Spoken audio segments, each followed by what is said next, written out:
मेरा नमस्कार। आज हम डेमो करने जा रहे हैं सिंगर की ऑटोमेटिक सिलाई मशीन, जिसका मॉडल नंबर है 3342।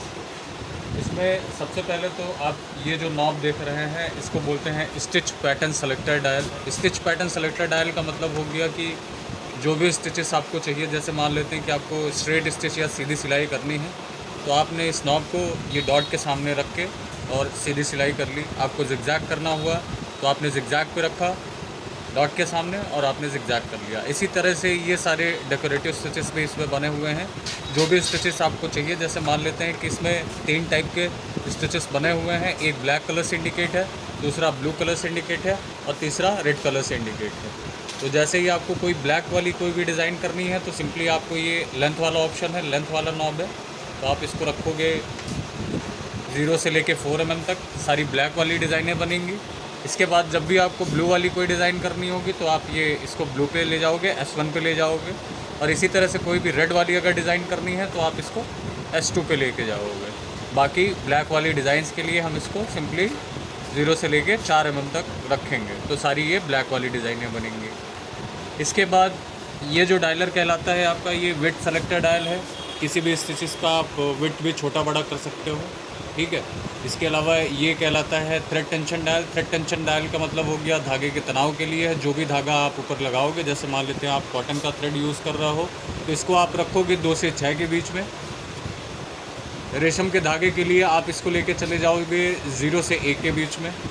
इस तरह से ये धागे के सिलेक्शन के लिए है, टेंशन के लिए है। अगर आप इसको 4 पे रखते हो और कॉटन का धागा यूज़ करते हो तो ना धागा तोड़ेगी मशीन और ना तो फंसेगी मशीन। ये जो लीवर लगा हुआ है ये 1 स्टेप रिवर्स स्टिच लीवर कहलाता है। ये लॉकिंग के लिए होता है। सिंपली जब हम स्ट्रेट स्टिच करते हैं तब हम इसका यूज़ करते हैं, ठीक है। तो ये रिवर्स के लिए है।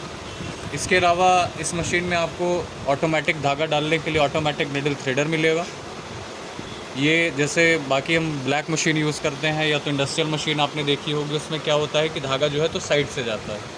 इसमें जो धागा पड़ता है वो सामने की तरफ से जाएगा, तो हम सामने की तरफ से इसमें धागा डाल लेंगे।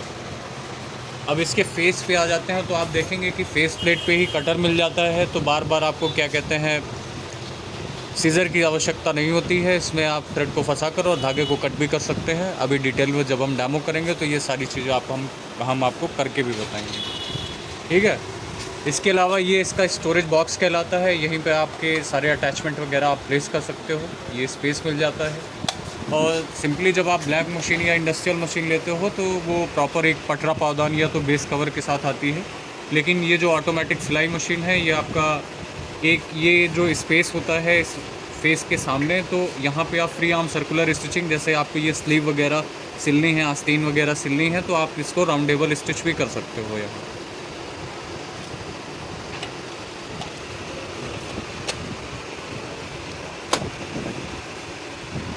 ठीक है, अब हम इसका डिटेल में डेमो करेंगे। सबसे पहले तो हमें थ्रेडिंग करनी है। ये तो बॉबिन में धागा फिल करना है। ये 2 टाइप की मशीनें होती हैं, एक टॉप लोडेड होती है, एक फ्रंट लोडेड होती है। ये टॉप लोड मशीन है जिसमें एक कॉक होती है, वहीं पे आपका बॉबिन होता है, और एक कॉक होती है जिस पे बॉबिन प्लेस किया जाता है। बाकी इसमें बॉबिन केस वगैरह कुछ भी नहीं होता है, ठीक है। ये आपकी स्पूल पिन है। सबसे पहले तो हमें बॉबिन में धागा फिल करना है, तो ये आपका बॉबिन वाइंडर कहलाता है। इसमें हम क्या करेंगे, बॉबिन को होल्ड कर लेंगे।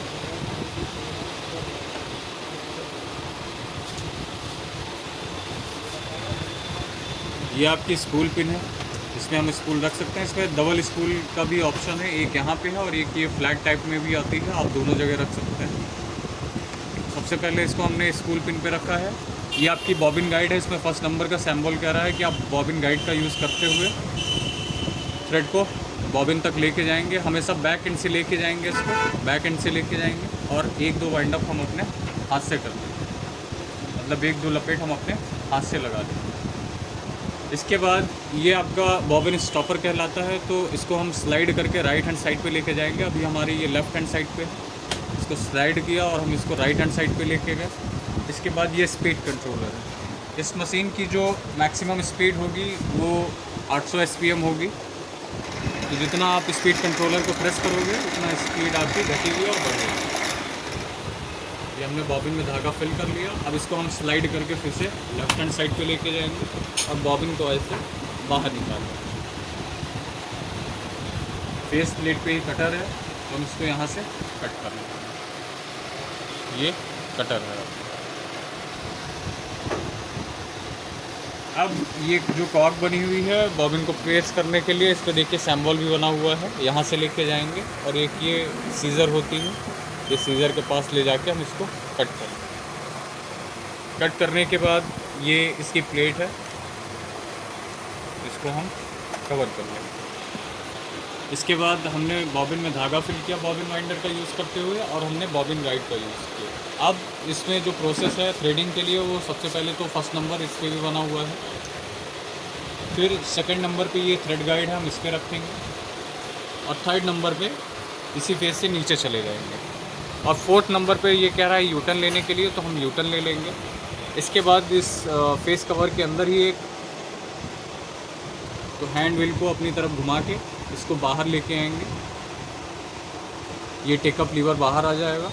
फिर फिफ्थ नंबर पे फिर से हमें यूटर्न ले लेना है, तो हम ये यूटर्न ले लेंगे और इसी फेस से हम नीचे चले जाएंगे। नीचे जाने के बाद ये जो हमारा निडल क्लिप है इसमें रखेंगे, और एक ये छोटी निडल क्लिप और हम इसमें फंसा लेंगे। इसके बाद हम ये जो लिफ्टर है हमारा, जिससे प्रेशर फुट ऊपर नीचे करते हैं, इसको हम क्या करेंगे, डाउन कर लेंगे, और निडल जो है हमारी उसको हम टॉप पे रखेंगे। ठीक है, हैंड व्हील को हल्का सा अपोजिट साइड में घुमा के इसको हमने टॉप पे रख लिया है। अब या तो आप मैनुअली सामने से धागा डाल लो इसमें, और या तो आपके पास एक ऑटोमेटिक निडल थ्रेडर होता है, आप इसका यूज़ कर सकते हो धागा डालने के लिए। तो धागा डालने के लिए हम क्या करेंगे, ऑटोमेटिक निडल थ्रेडर का यूज़ करेंगे। इसमें एक महीन सी क्लिप होती है इसके अंदर, जो निडल के होल पे चली जाती है। इसको हम यहाँ सिंपली लेके आएंगे सामने की तरफ, और टाइटली एक फिंगर से इसको स्टॉप करके रखेंगे, और ये हमारी थ्रेड गाइड कहलाती है। इसका यूज़ करते हुए हम इसको सेंटर पॉइंट पे रख के और हल्का सा पीछे करके छोड़ेंगे, ये आपका थ्रेड चला जाएगा। थ्रेड को जाने के बाद हम इसको बैक एंड से ऐसे खींच लेंगे, और यहाँ पे ये कटर है तो इससे धागे को हम कट कर लेंगे। फिर लिफ्टर को ऊपर करेंगे, ऊपर करने के बाद इसको हम ड्रॉप करेंगे, निडल को ड्रॉप करके जो नीचे वाला हमारा थ्रेड होगा उसको भी लेके आएंगे। अभी जैसे ये थ्रेड हल्का सा अंदर की तरफ है, हम इसको थोड़ा बाहर कर लेते हैं। ये यहाँ से लेके गए,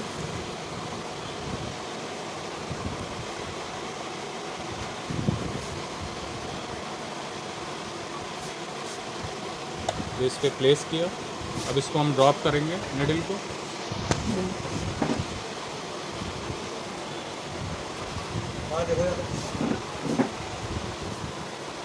अभी आप देख सकते हो कि ये जो आपका थ्रेड था नीचे वाला वो भी ऊपर आ गया है। तो इसको हम, क्योंकि ज़िगज़ैग मशीन है, थोड़ा ज़्यादा थ्रेड चाहिए होता है, तो हम क्या करेंगे, इसको ऐसे बाहर कर लेंगे।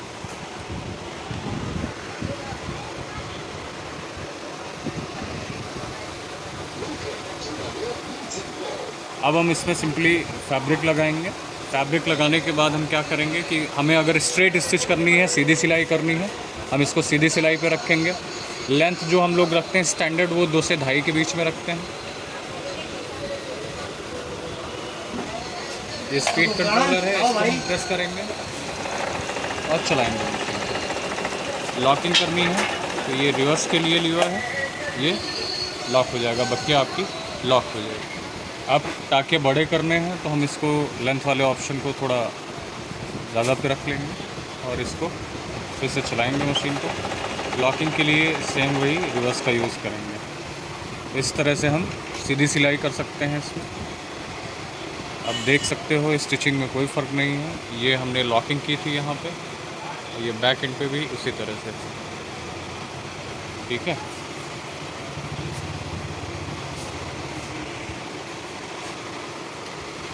इसी तरह से हमें अगर ज़िगज़ैग करना हो तो हम ये ज़िगज़ैग पे इसको लेके चले जाएंगे। लेंथ वाले ऑप्शन को स्टैंडर्ड 2 से 2.5 के बीच में रखेंगे।